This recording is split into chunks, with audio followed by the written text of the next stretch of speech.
Tally-ho, Internet. My name is Viexi, and welcome to Robin. Now, this game particularly caught my interest, right? Let me give you a little bit of backstory. This game is about chronic fatigue syndrome and how difficult it is to manage your daily schedule when dealing with a malady such as chronic fatigue syndrome, you know, anything which saps your energy, so to speak. In this game, you need to manage, using spoon theory, how many spoons you have to spend on activities throughout the day. So, all of your blood tests have come back. You really couldn't find anything? But why do I feel so tired all the time? At least we have eliminated what it could be, I suppose.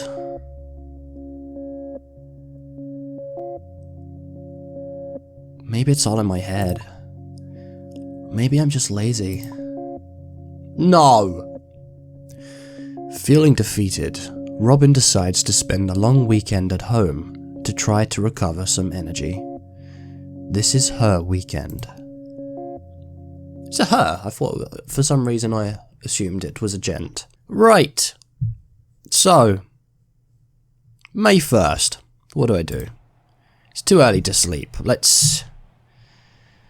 I'm not a picking up clothes kind of person. You can probably tell. There's probably clothes. There's somewhere around here. I'm not a picking up clothes person. I'm going to make sure that the plants are watered first. But you can see here, on the left-hand side, that just watering the plants has taken up a huge amount of energy. Now, spoon theory is a very, very interesting concept. So, make something to eat as well. So, the story goes that a girl and her friend are at a diner, right? And the girl has been dealing with leukemia, I believe, for a good portion of her adult life, and it's obviously left her drained with the chemo and the treatment, and then for some reason the friend says, "Feed Robin." For some reason the friend asks, "How do you do it? What does it feel like? What does it feel like to not have all of that energy?" Let's go to bed. The foul smell of unwashed sheets kept you awake. You'll have to do them soon. You sighed. It's been a while since you did some fun navigating on social media. You feel filthy. You were too tired to shower, and it feels gross. Your dirty clothes are piling up. Good thing no one's visiting. You felt very guilty. You didn't do any work on your novel. You woke up feeling even more exhausted than usual. Anyway, so the girl with leukemia is kind of taken aback. You know, her friend has been there the whole time. You know, like, you've been with me through this, you know what I'm like, you know how I deal. But anyway, she says, okay, right, I'll think up a metaphor which will show her how this works. So on all of the tables near them at the diner, the girl picks up all of the spoons, and she holds them in her hands and says, "These are spoons." And she hands them to her friend. I need to pick up the clothes. Oh, wow, yeah, loads of energy's gone. So she hands the spoons to her friends, and she says, on her account, that her friend looks at all of these spoons. She has all of these spoons, right? And she's like, oh, cool, I'm holding loads of spoons. And then the friend takes loads of spoons away until the girl has only got 12. Or, you know, a small number. And the girl was like, why have you taken all of those spoons away from me? And she goes, ah. So, you know, immediately she can see that the girl is gonna, you know, this little experiment is going to work on her. How do I change the sheets? I need to wash the sheets. It told me that I should wash the sheets, but I don't know how. I need to take a shower. So anyway, so she says, you do an activity, you take a spoon. She goes, okay, so you wake up in the morning and you've had a bad night's sleep. and she takes 2 spoons off of her friend. And her friend is like, what, I've only got 10 spoons now? And she goes, yeah. And then she says, okay, so depending on the day, you know, maybe you've got to work. But maybe you've woken up a bit late because you're particularly exhausted. Do you shower and expend a spoon or 2 in order to feel good for the rest of the day? Or do you not shower and you save that spoon? You know, you hope that sort of feeling filthy doesn't affect how many spoons you have later on in the day. So the friend is like, oh my god, what a decision. Like, you can't ask me to do that. Like, that's not fair. And she says, you've got to pick. You know, you've got to pick. Do you want to shower and, you know, use those spoons? Or do you want to try and save the spoons for later, when you might need them later on in the day, but risk maybe using more spoons in the long run? So the friend is like,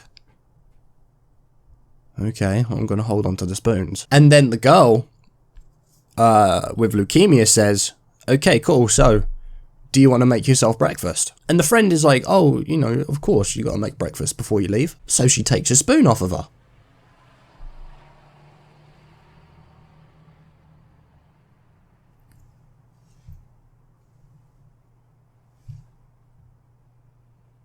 I just heard a noise from somewhere. Anyway, ignoring that. So she takes a spoon off of her. How do I... Too tired to do that. Okay. Oh, to read. Too tired to do anything. Too tired to feed the bird. Too tired to make food. Go to bed. Losing my train of thought. I'm trying to remember exactly how this goes. Hang on. Yeah, so she makes breakfast and takes a spoon, you know, so she's got, what, like 8 spoons left.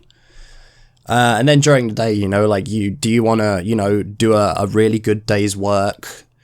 Or do you want to kind of, you know, slack off a bit and save some spoons? So obviously you want to do good work, so you use those spoons. And then, you know, like, a friend approaches you with a problem, and you've got to spend some proper time with them solving the problem, so you got to use more spoons. And then you get home, and then you've got to do your chores, and you use spoons. You know, you've got to make dinner, you use your spoons. So she gets in. It's been a while since she did some fun on Robin chirps in disdain. Didn't tend to her.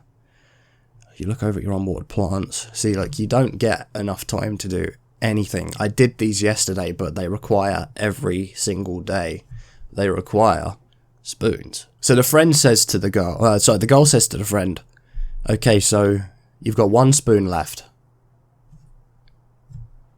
Now, do you wash the dishes that you've just, you know, eaten from and use your last spoon and then spend the rest of the evening exhausted before your next day? Or do you save that spoon and, you know, maybe engage in a fairly relaxing activity, but then end up needing to spend another spoon tomorrow in order to do the dishes that you should have done yesterday? And the friend is visibly upset. She can see, like, oh my god, like, how can someone make all of these decisions? You know, I don't quantify my energy levels like this. So to have to calculate exactly how much energy you have and how much you're going to use throughout the day, like, it must be a torment. It must be a torment. So the friend is visibly upset. And, you know, clearly she's got to make this decision between either cleaning the dishes or, you know, enjoying some downtime. And she doesn't want to just, you know, poo-poo the game because her friend has leukemia, for God's sake. She can't just be like, I'm not going to do either of it, because that's just completely disrespectful to her. So she chooses to do the dishes for the sake of responsibility, and then feels terrible because in this sort of version of her friend that she is role-playing as, she's left no time for herself at the end of the day. And then the girl with leukemia pulls a spoon out of her pocket. So Robin, all the time, first time, all the time. So the girl pulls a spoon out of her pocket and says, I have learned, and it took a long time, but I've learned over the years to always hold on to 1 extra spoon, just in case I should ever need it. And that's how I live my life. And that's what it feels like to have to live on a spoon-by-spoon basis. I'm guessing that noise is coming from the video, because there's nothing behind me. But it sounds like it's behind me. It's really creepy. Not in a scary game kind of way, but yeah, it's weird. Anyway, the friend gives her an extra spoon, and she said, "Here, you can enjoy your evening." But only because I've learned to be able to do that over years and years and years. You know, to have that backup spoon, just in case you should ever need it. So, in essence, spoon theory is basically that you only ever have a limited amount of activities that you can do in any one day before you expend your energy reserves. And it's something that speaks to me fairly personally as an introvert. I'm not saying that, you know, I deal with horrible health issues that prevent me from doing the things I need to do, but I understand feeling like I have a quantifiable amount of energy. And it's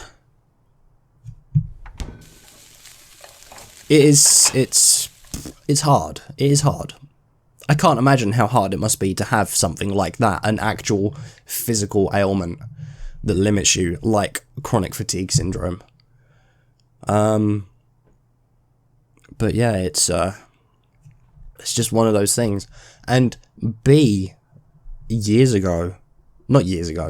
about a year and a half, 2 years ago, I was trying to show her the Metal Gear series, and she was going through a particularly arduous time of, you know, being able to do anything. You know, she had no energy. You know, like a cutscene would play and she would fall asleep, and I'd nudge her awake and I'd say, you know, "Are you okay? What's going on? Why are you sleeping so much?" And she literally physically could not wake up. She could not stay awake. She couldn't do everything that she needed to do. And she'd sleep for 14, 15, 16 hours a day. And we went to the doctor and we said, you know, what is going on? And the doctor said, "We have no idea." And then we looked into it and we found this chronic fatigue syndrome, and we were like, "Oh my god, I hope it's not that." And it turns out she actually seems okay. You know, she's not had that problem for a little while. But this was an issue that persisted over months and months and months. So it was, at the time, a very, very scary thing to face. And, you know, we looked it up and, you know, a lot of the symptoms checked out. Now, the thing with chronic fatigue syndrome is that, as it said at the very beginning, quite often there is absolutely no known cause, no known cure. There's nothing that you can do about it. Robin is feeling down. She spent the whole week on chores and boring things, and she still feels tired after everything. However, she is well prepared for the coming week of work. And that is the premise of Robin and spoon theory. You can either focus on work and completely miss out on yourself. You can focus on yourself and never make it forward in your professional life. Or you can try and balance the both and never really satisfy either. And no matter what I would have done there, you know, had I focused more on herself, the game would have probably pointed out that I wasn't doing enough on either side, you know. Like, oh, you browsed social media for a little while. You did a tiny bit of work on your book. It's not enough. And that is the life of a chronic fatigue syndrome sufferer. And I just thought, when I saw this on Game Jolt, that it was worth talking about, sort of from a personal perspective, definitely. But more letting the game speak for itself as well. Which I actually feel kind of guilty that I haven't actually done that. I've spoken throughout the entire video. But it's something that definitely needs to be made more aware. You know, people need to know that this is a thing. It's not just laziness. It's a real physical ailment, and it sucks. It really sucks. So anyway, I have talked your ears off for ages, and I'm sick, and I'm going to end up losing my voice. I can feel the tickle already. So I'm going to leave it here, guys. Thank you so much for watching. If you enjoyed Robin, please give this video a like. Let me know what you thought of it down in the comments if you suffer from chronic fatigue syndrome yourself, or if you know anyone who does, or if you just have any insight on the issue. I'd love to hear about it, definitely. Because it's, you know, all of these things, invisible disabilities in general, just need way more discussion, way more attention. And talking about it is the best way that we can do that. So thank you very much, guys. Like, comment, subscribe if you want to see more. And until next time, tally hey.